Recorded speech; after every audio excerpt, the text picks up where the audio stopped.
इतिहास में पहली बार ऐसा हो रहा है कि एक ही पार्टी के दो नेता, दो मंत्री और दोनों दुलारे जेल के अंदर हैं। मतलब अनिल देशमुख, नवाब मलिक। अनिल देशमुख गृह मंत्री थे तो नवाब मलिक भी कैबिनेट मंत्री हैं। ये दोनों जेल में हैं और एक ही जेल में हैं। दोनों के ऊपर में भ्रष्टाचार, ये इतिहास में पहली बार हो रहा है। लेकिन इतिहास में पहली बार ये भी हो रहा है कि कोई मंत्री जेल के अंदर है और उसका ऑफिस में जाने वाला कोई नहीं है। ये वक्त का पहिया देखिए कि यही मंत्री जी हैं दोनों जो लगातार यही कहते थे कि जेल में डालेंगे, जेल में डालेंगे, जेल में डालेंगे, जेल में डालेंगे। लेकिन देखिए पहिया ये वक्त का कि दोनों मंत्री, पहले एक आदमी जेल में गया, फिर दूसरा जेल में गया और दोनों के ऊपर में सिर्फ यही मामला है, भ्रष्टाचार, भ्रष्टाचार, भ्रष्टाचार। ये वक्त का पहिया देखिए।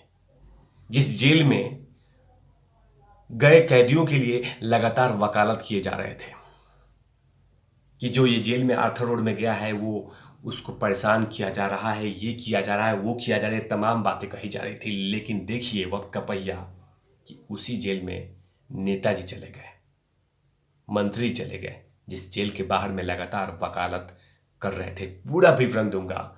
नमस्कार, आप देख रहे हैं तिवारी भैया, मैं हूं वेद प्रकाश। कभी सपने में नहीं सोचा होगा नवाब मलिक ने कि मैं आर्थर रोड जेल में जाऊंगा, और वो भी 14 दिन की न्यायिक हिरासत में। अभी फिलहाल उसी जेल में अनिल देशमुख जी विराजमान हैं। लगभग 5 महीने से उसी जेल में है और अब उनके दोस्त, उन्हीं के पार्टी के नेता नवाब मलिक भी पहुंच गए हैं। जब अनिल देशमुख पहुंचे थे उस जेल में तो कहा था जज साहब से कि जज साहब एक काम कीजिए, जरा खाना चेंज करवा दीजिए, मुझे इस जेल का खाना बिल्कुल पसंद नहीं आ रहा है। जेल जज साहब ने कहा भी था कि पहले आप कुछ दिन तक ये खाना खाइए, उसके बाद अगर खाना आपको अच्छा नहीं लगेगा तो हम खाना बदलने में विचार करेंगे। ये फिलहाल अभी एक दिन हुआ है नवाब मलिक गए हुए। अब ये देखना होगा कि कहीं नवाब मलिक वही शिकायत तो नहीं करेंगे, क्योंकि जाहिर सी बात है जब अनिल देशमुख जी गए थे तो उन्होंने भी यही शिकायत किया था कि वहाँ का खाना कहीं ना कहीं अच्छा नहीं लग रहा है, मेरा शरीर ये खाना को पसंद नहीं करेगा, तो बेहतर है खाना बदल दीजिए। अब ये देखना होगा कि क्या नवाब मलिक भी अपना खाना बदलवाएंगे। जाहिर सी बात है यही नवाब मलिक जो है, जो लगातार किसी न किसी जेल में डालने के लिए, वो चाहे आर्थर रोड हो चाहे कोई भी जेल हो मुंबई का, उसमें डालने के लिए किसी को भी लगातार टॉर्चर करते थे कि मैं तुम्हें जेल में डाल दूंगा, तुम्हें जेल में डालूंगा, तुम्हें जेल में डालूंगा, तुम्हें जेल में डालूंगा। लेकिन ये वक्त का पहिया देखिए कि जिस जेल में डालने की बात कर रहे थे खुद उस जेल में चले गए, अब वो भी 14 दिन के न्यायिक हिरासत में। कोर्ट ने क्या कहा, कोर्ट के सामने जब इनको रखा गया तो कहीं ना कहीं ईडी ने इनके जमानत के लिए, इनके रिमांड की कोई मांग नहीं की। कहीं ना कहीं ईडी ने वो तमाम इंफॉर्मेशन निकाल लिए। लेकिन ईडी को ये बात बिल्कुल नागवार गुजरा कि उन्होंने अभी भी कुछ इंफॉर्मेशन शेयर नहीं किए हैं, अभी वो जानकारियां नहीं दिए हैं। लेकिन ईडी है कि जितना इंफॉर्मेशन निकलना था निकल गया, और आखिरकार कोर्ट के सामने जब रिमांड की बात आई तो कोर्ट में रिमांड की मांग नहीं रखा ईडी ने, और सीधा जज साहब ने उनको 14 दिन की न्यायिक हिरासत में भेज दिया। अब कहीं ना कहीं वो कोशिश करेंगे कि हाई कोर्ट में जाके मैं बेल ले लूं, क्योंकि 14 दिन जेल में, अब वो भी आर्थर रोड जेल में रहना इनके लिए भारी पड़ेगा। और ऐसे भी नहीं लगता है कि नवाब मलिक 14 दिन के बाद बाहर निकल जाएंगे, कि उनके पास जो जीता जागता उदाहरण है वो अनिल देशमुख जी विराजमान है। फिलहाल अभी अनिल देशमुख जी बहुत बिजी हैं, व्यस्त हैं। व्यस्त इसलिए हैं क्योंकि वो लगातार उनसे सीबीआई पूछताछ कर रही है 100 करोड़ की उगाही को मामले को लेकर, और इसी को लेकर कहीं ना कहीं अनिल देशमुख बहुत व्यस्त हैं, क्योंकि एक न एक आरोप में अनिल देशमुख फंसे हुए हैं। लेकिन फिलहाल अभी बिजी इसलिए हैं कि लगातार सीबीआई उनसे 100 करोड़ की उगाही का पूछताछ ऑलरेडी आर्थर रोड जेल में जाके लगातार सीबीआई पूछताछ कर रही है। लेकिन कहीं ना कहीं अनिल देशमुख ऑलरेडी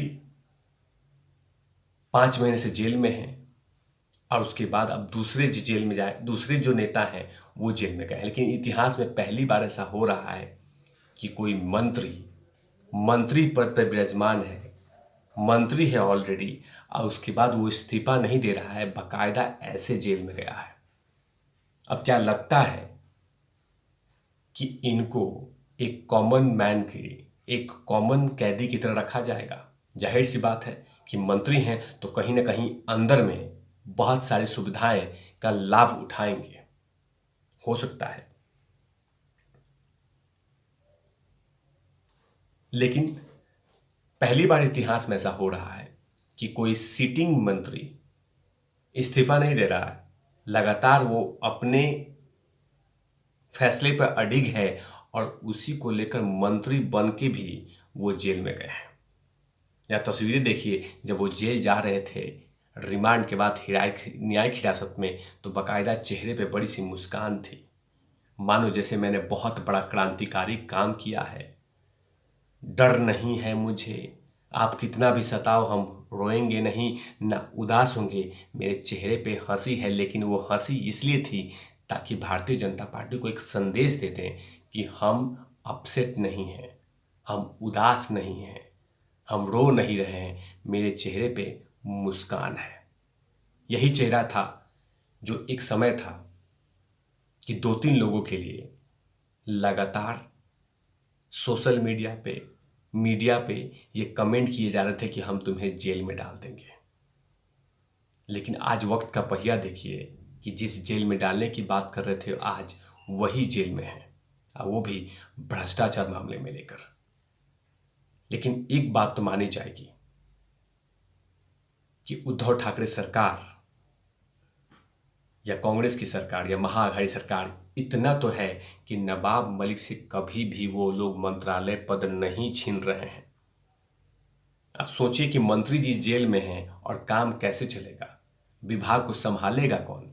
लेकिन ये पूछने वाला उनसे है, उनसे लगातार यही चीजें पूछा जा रहा है कि आखिर भारतीय जनता पार्टी यही पूछ रही है कि जो मंत्री जेल में है वो अपना ऑफिस का काम कैसे संभालेगा।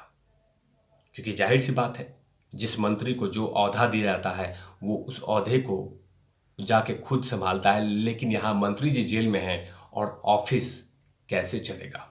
लगातार भारतीय जनता पार्टी यही कह रही है कि नवाब मलिक इस्तीफा दो, नवाब मलिक इस्तीफा दो, नवाब मलिक इस्तीफा दो। लेकिन भारतीय जनता पार्टी, लेकिन महाअघाड़ी सरकार सुनने को राजी नहीं है। वो जानती है कि अगर हमने नवाब मलिक से इस्तीफा लिया तो और भी मंत्री लाइन में खड़े हैं जिसपे ईडी रडार डाल के बैठी हुई है, और वो भी शिवसेना के नेता हैं।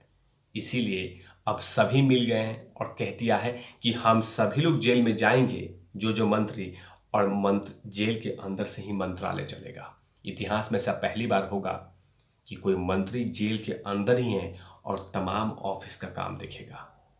पहला मामला है कि मुझे खाना अच्छा नहीं लग रहा है, यहाँ के बिस्तर अच्छे नहीं हैं, यहाँ के ब्लैंकेट अच्छे नहीं हैं, यहाँ एसी काम नहीं कर रहा है, तमाम कभी न कभी बातें क्या बोलेंगे या ऐसे ही चुपचाप 14 दिन सहन करेंगे। तब तक के लिए आप देखते रहिए तिवारी भैया। मैं हूँ वेद प्रकाश, कैमरामैन ध्रुव लाठी के साथ।